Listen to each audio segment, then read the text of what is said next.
Last episode में हमने देखा था कि कुछ लोगों ने नोआ को मारने की कोशिश की थी, लेकिन नोआ ने उन सभी को अकेले ही हरा दिया था। पर इसी चीज के बारे में बात करने के लिए राजा ने नोआ को यहाँ पर बुलाया हुआ है। तो राजा यहाँ पर कहते हैं कि जो असेसियन तुम्हारे ऊपर हमला कर रहे थे, उन लोगों ने काफी कीमती इन्फॉर्मेशन दी है। वो लोग तुम्हें किडनैप करने की कोशिश कर रहे थे, जिससे कि वो तुम्हें बार्गेनिंग चिप की तरह यूज कर सके। जो सुनकर नोआ कहता है कि उन असेसियंस ने तो ये सारी चीजों को काफी इजीली बता दिया, आखिर क्या पता वो लोग झूठ भी बोल रहे हो। जो सुनकर किंग काफी इंप्रेस हो जाते हैं और कहते हैं कि हाँ, तुम सही में काफी चालाक हो। हाँ, ऐसा हो सकता है, लेकिन तुम चिंता मत करो, एक तरीका है जिससे कि ये पता चलाया जा सकता है कि वो लोग झूठ बोल रहे हैं या फिर सच। और यहाँ पर नोआ भी समझ जाता है कि राजा यहाँ पर टॉर्चर करने की बात कर रहे हैं। जिसके बाद राजा फिर से उसकी तारीफ करते हैं और कहते हैं कि अगर वो लोग तुम्हें किडनैप कर लेते तो फिर मुझे यहाँ पर काफी डिफिकल्ट चॉइस लेनी पड़ती, लेकिन तुमने दुश्मनों के हॉर्सेस को सीधा अपना टारगेट बनाया। ये आइडिया सही में काफी कमाल का था। जो सुनकर नोआ भी यहाँ पर काफी हैरान हो जाता है, क्योंकि उसने हॉर्सेस के खाने को खरीदने का ऑर्डर सिर्फ अभी दिया होता है और राजा तक ये बात इतनी जल्दी पहुँच गई। तो राजा कहते हैं कि ये आइडिया कोई भी निकाल सकता था, जिसमें हॉर्सेस का खाना हम लोगों को खरीदना था।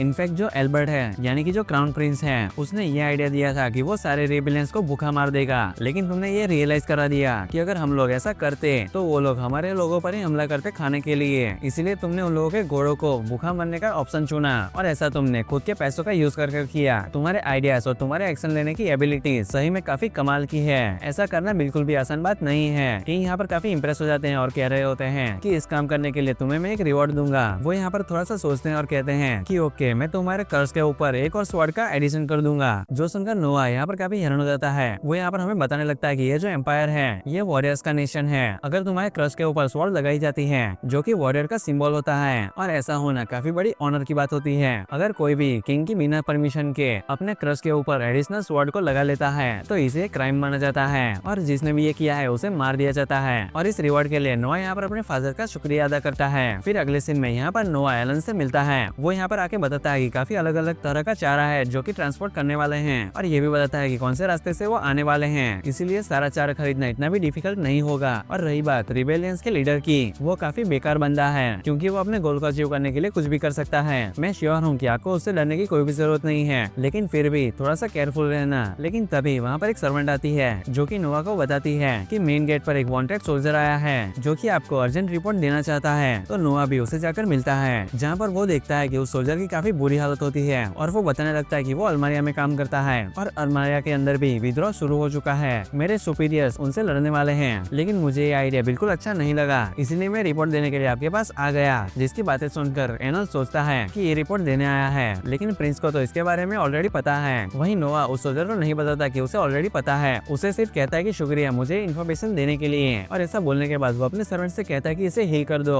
और इसे रिवॉर्ड में 1000 रियाल देना। और ये बोलकर नोआ यहाँ से चला जाता है। वहीं पर ये चीज को देखकर एलन काफी हैरान होता है और नोआ से कह रहा होता है कि आपको तो इस रिपोर्ट के बारे में ऑलरेडी पता ही था, लेकिन फिर भी आपने इसे रिवॉर्ड क्यों दिया? तो नोआ कहता है कि हाँ, मुझे ऑलरेडी पता है कि आखिर क्या चल रहा है, लेकिन फिर भी ये सोल्जर मेरे लिए इतना लॉयल है कि इतना खतरा उठाकर भी वो यहाँ पर मुझे इन्फॉर्मेशन देने आया है, इसी वजह से वो रिवॉर्ड को डिजर्व करता है। अगले सीन में नोआ यहाँ पर अपने रूम में होता है, तभी वहाँ पर जोए उसके पास आती है, जो कि काफी परेशान लग रही होती है। इससे पहले कि वो कुछ भी बता सके, वो नीचे गिर जाती है, जहाँ पर नोआ भी उसे देखकर पूछने लगता है कि आखिर तुम्हें क्या हुआ। तभी वो उसे एक पैसे की पोटली पकड़ा लेती है, जिसके अंदर 500 रियाल होते हैं, और जोए बताती है कि किसी ने मुझे ये दिया है, लेकिन मुझे नहीं पता कि मुझे किसने दिया। बदले में वो चाहते हैं कि मैं आपकी चाय में ये मिला दूं, इसे पीकर आपको नींद आ जाएगी। तो नोआ कहता है कि इसका मतलब जब तुम मुझे ये पिला दोगी तब तुम मुझे उन लोगों के हवाले कर दोगी। लगता है कि ये रेबेलियंस का ही काम है। और वो जोए से कहता है कि आखिर ये सारी चीजों को तुम मुझे क्यों बता रही हो? तो वो कहती है कि मैं आपको कभी भी धोखा नहीं दे सकती हूँ। आपने मेरी मदर की मदद की है और मेरे विलेज की भी, लेकिन उन लोगों ने ये भी कहा कि अगर मैंने ये काम नहीं किया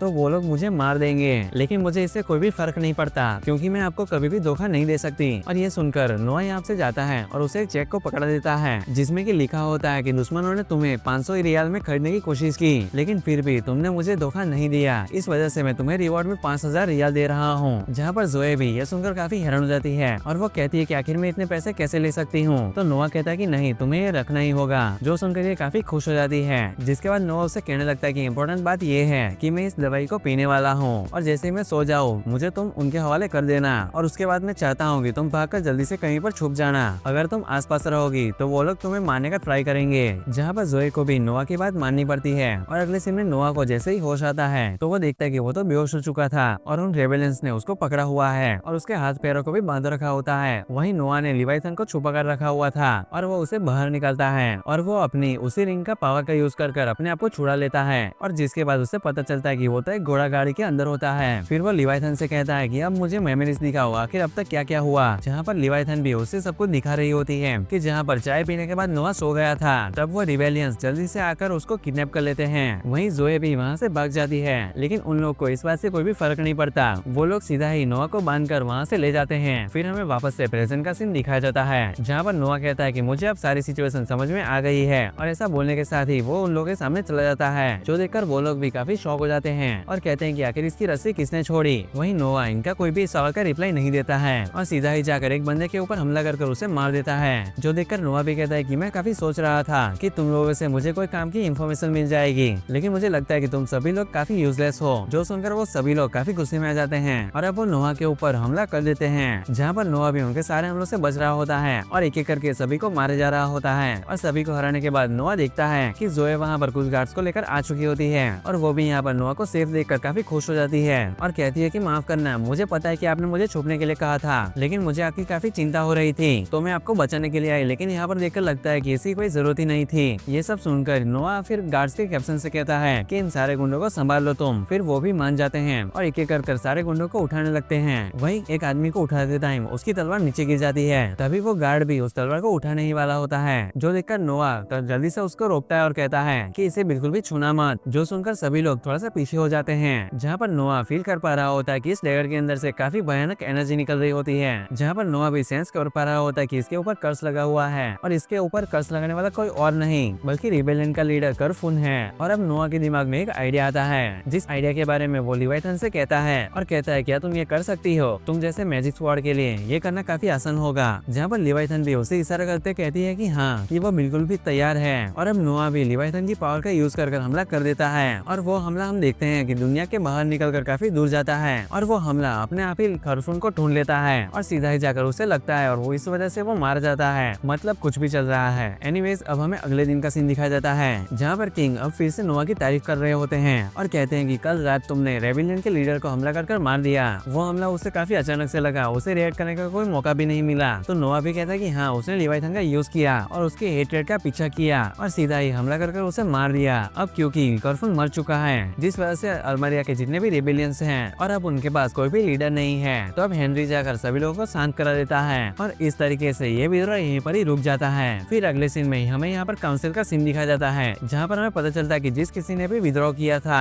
वो सभी लोग अरेस्ट हो चुके हैं। जहाँ पर मंत्री कहता है कि हमें सिर्फ राजा की जजमेंट की जरूरत है, जो कि उनकी पनिशमेंट को डिसाइड करेंगे। तो राजा कहते हैं कि हॉर्सेस और कैटल्स को तैयार करो, हम जाकर उन सभी लोग को मार देंगे। जो सुनकर सभी लोग कहते हैं कि हाँ, ये काफी अच्छी पनिशमेंट है, लेकिन इस डिसीजन को सुनकर नोआ बिल्कुल भी खुश नहीं लग रहा होता और वो राजा के सामने आकर कहता है कि प्लीज अगर हो सके तो ऐसा कुछ भी मत करिए, उन लोगों को पनिशमेंट मत दीजिए। जो सुनकर राजा और बाकी के सारे लोग काफी हैरान हो जाते हैं और सोचने लगते हैं कि आखिर ये नोआ क्या कह रहा है, जिससे राजा भी कहते हैं कि आखिर तुम्हारे कहने का मतलब क्या है। तो वो बताता है कि उन लोगों को लॉ के हिसाब से पनिशमेंट मिलनी चाहिए। लॉ के अकॉर्डिंग जो विद्रोह करता है उनके लीडर को बीच में से काट दिया जाता है और बाकी के उनके जितने भी सपोर्टर्स होते हैं उन्हें फांसी दे दी जाती है और कुछ लोगों को जो कि पार्टिसिपेट करते हैं उनके सर को धड़ से अलग कर दिया जाता है। लेकिन आप जो पनिशमेंट उनको देना चाहते हो वो उससे अलग है। तो राजा कहते हैं लेकिन ये लोग काफी ये डिजर्व करते हैं, क्योंकि उन लोगों ने तुम्हारे नाम को मिट्टी में मिलाने की कोशिश की है। तो नोआ कहता है कि हाँ, मैं ये मानता हूँ, लेकिन इसका मतलब ये नहीं है कि एम्परर यानी कि राजा इस समय पर लोगों को ब्रेक करे। पनिशमेंट भी हमें लोगों को लॉ के हिसाब से ही देनी चाहिए, इससे कोई फर्क नहीं पड़ता कि इस समय पर कितना नुकसान हुआ है। जहाँ पर नोआ की इस बात को सुनकर राजा फिर से काफी इंप्रेस हो जाते हैं और कहते हैं कि हाँ, तुम तो सच में काफी लॉजिकल बातें करते हो, तुमने काफी अच्छा काम किया। लेकिन राजा कहते हैं कि फिर भी मुझे ऐसी हल्की सी पनिशमेंट देना मुझे कोई सेटिस्फाई नहीं करेगा, उनको लॉ के हिसाब से काफी खतरनाक सजा मिलेगी, क्या तुम ऐसा कर पाओगे? तो नोआ भी कहता है कि हाँ बिल्कुल, मुझे कोई भी दिक्कत नहीं है। जो सुनकर राजा अब फर्स्ट प्राइम मिनिस्टर से कहते हैं कि शायद तुमने सारी बातों को सुन लिया होगा, है ना? तो वो भी कहता है कि हाँ, और राजा कहते हैं कि ठीक है, तो अब इसे तुम हैंडल करोगे।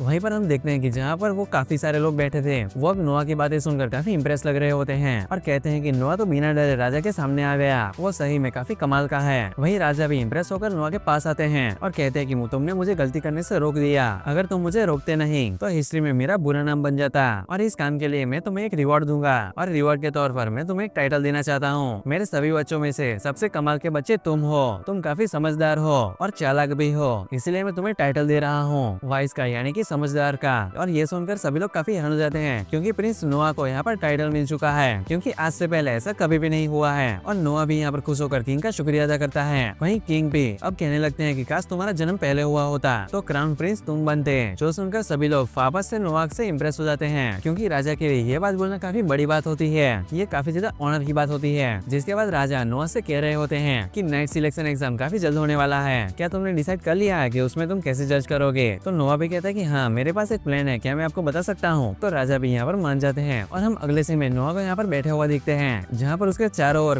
कुछ लोग खड़े होते हैं जिनके हाथ में बाल्टी होती है, जहाँ पर नोआ के इशारा करने पर वो लोग उस पर पानी फेंक देते हैं। पर हम देखते हैं कि नोआ की सील ऑटोमेटिक एक्टिवेट होकर उसे पानी से बचा लेती है। जिसके बाद नोआ राजा से कह रहा होता है कि अब तो आपने ये देख ही लिया होगा, तो नाइट सिलेक्शन एग्जाम में मैं बिल्कुल ऐसा ही करने वाला हूँ। मतलब कि मैं पार्टिसिपेट से कहूंगा कि वो मेरे ऊपर हमला करे और उन लोगों के अटैक जितना मेरे क्लोज पहुंच सकेंगे उसके बेस पर मैं उन लोगों को जज करूंगा। जो सुनकर किंग भी इम्प्रेस हो जाते हैं और कहते हैं कि ये तो काफी अच्छा आइडिया है, इससे तुम जजमेंट प्रोसेस को काफी इजीली कर पाओगे, लेकिन ये काफी खतरनाक भी हो सकता है। अगर कोई इतना ताकतवर हुआ जिसने तुम्हारी सिर को तोड़ दिया तब तुम्हारी जान खतरे में आ जाएगी। तो नोआ कहते हैं कि मुझे इससे कोई भी दिक्कत नहीं है, मैं उसके लिए ऑलरेडी तैयार हूँ। जो सुनकर किंग काफी खुश हो जाते हैं और कहते हैं कि ये हुई बात, तुम मेरे ही बेटे हो, ये तुमने यहाँ पर प्रूव कर दिया। अगले सीन में हम यहाँ पर राजा को देखते हैं जो कि प्राइम मिनिस्टर के साथ एक रूम में जा रहे होते हैं, जहाँ पर प्राइम मिनिस्टर राजा से कह रहा होता है कि आपने नोआ से कहा था कि काश तुम्हारा जन्म पहले हुआ होता, क्या आपको नहीं लगता कि इतने सारे लोगों के सामने ये बात को करना कुछ ज्यादा हो गया? तो राजा भी कहते हैं कि इसमें कोई भी दिक्कत की बात नहीं, उसने मेरी गलती को ठीक करने के साथ साथ दुश्मन के लीडर को बिना बैटलफील्ड में जाए ही मार दिया। इससे ये भी प्रूव होता है कि नोआ के पास जो मैजिक स्वॉर्ड है वो काफी खतरनाक है। और ऐसा बोलने के साथ ही वो लोग एक कॉफिन के पास आ जाते हैं जिसमें कि कोई चीज को रखा हुआ है, जहाँ पर राजा क्रूज नाम के बंदे को बुलाते हैं और कहते हैं कि इसे बाहर निकालो। तो वो भी कहता है कि ठीक है। जहाँ पर राजा कह रहे होते हैं कि अब कहानियों की माने, जिसमें कि कहा गया है कि जो लिवाइथन की असली सील है उसे कभी भी नहीं तोड़ना चाहिए, लेकिन मुझे लगता है कि नोआ इसे हैंडल कर पाएगा। यानी कि राजा यहाँ पर लिवाइथन की सील को तोड़ने वाले हैं, जिससे कि वो तलवार काफी ज्यादा ही पावरफुल हो जाएगी। और इसी के साथ यह एपिसोड यहीं पर ही खत्म हो जाता है।